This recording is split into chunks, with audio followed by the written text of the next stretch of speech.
horrela ezinezkoa da euskarazko maila duin lortzea biztan denez. Orain ez da lortzen, kasu askotan, DBH-ko ikasleek DBH bugatutakoan ez dute lortzen euskarazko maila duin bat, naiz eta gehienak D ereduan ikasi. Beraz, euskarazko ikastorduak murriztuz eta gaztelerazkoak gehituz eta ingelesezkoak gehituz, are maila kaskarragoa egiaztatuko dute ikasketa bugatutakoan. Gero ez dauka inongo zentzunik gaztelerazko ikastorduak gehitzeak, ez bada gazteleraren hegemonia are gehiago berresteko.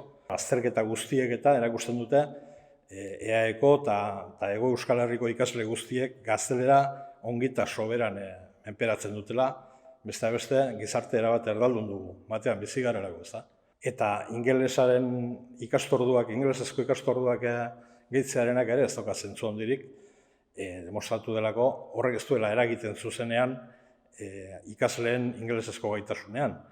Eta aldiz, ingelesez eskaintzen diren ikasgai horietan edukien transmisioa kaltetu egiten da. Kalitatea jaitsi egiten da asko. Eta hori ikastetxeetako arduradunek, zuzendariek eta onartzen dute. Baina, bogan dagoenez ingelesezko eskaintza, berdin jarritzen dute eskaintzen. Jakinarren, gero horrek kaltetu egiten dituela ikasleak. Eta hori ikusi da, ikusten ari gara Nafarroan, eta baita Madrilen ere.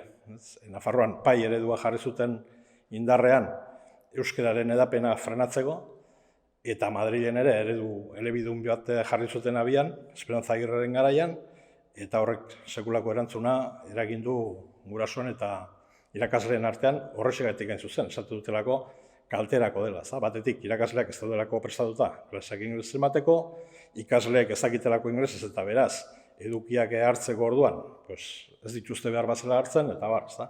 Nik ez dut ulertzen Alderdi Abertzaleen jarrera adibidez. Lege proiektuaren aurretik azken zirriborroa adostu zutenean lau alderdiek, Podemosek, PNVk eta EH Bilduk, Jose Antonio Pastorrek esan zuen, gau horretan oso ondo egin zuela lo. Nik oso ondo ulertzen dut, Pastor. Uste dut PSOE eta Podemos pozik egoteko motiboak badauzkatela. Ez dudan ulertzen da, zergatik agertzen diren pozik EAJ eta EH Bildu. Uste dut, bistakoa dela, atzera pausu larria dela, euskaldunontzat, euskarazko ikaskuntzarentzat, areago etorkin asko etortzen ari direnean, bai Espainiatik, bai beste herrialde batzuetatik, Euskal Herria, eta justu behar duguna da, euskarazko ikaskuntza indartu eta ez ahuldu, eta justu momentu honetan, asko ahultzera datorren neurriak proposatzen ari dira.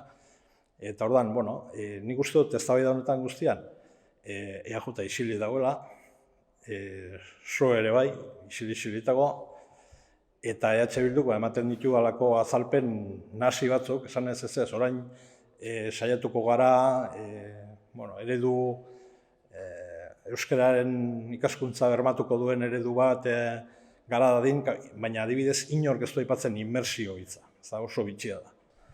Ez dago zertan aditu izan behar, ulertzeko honek ez gara matzala bide honetik, ez?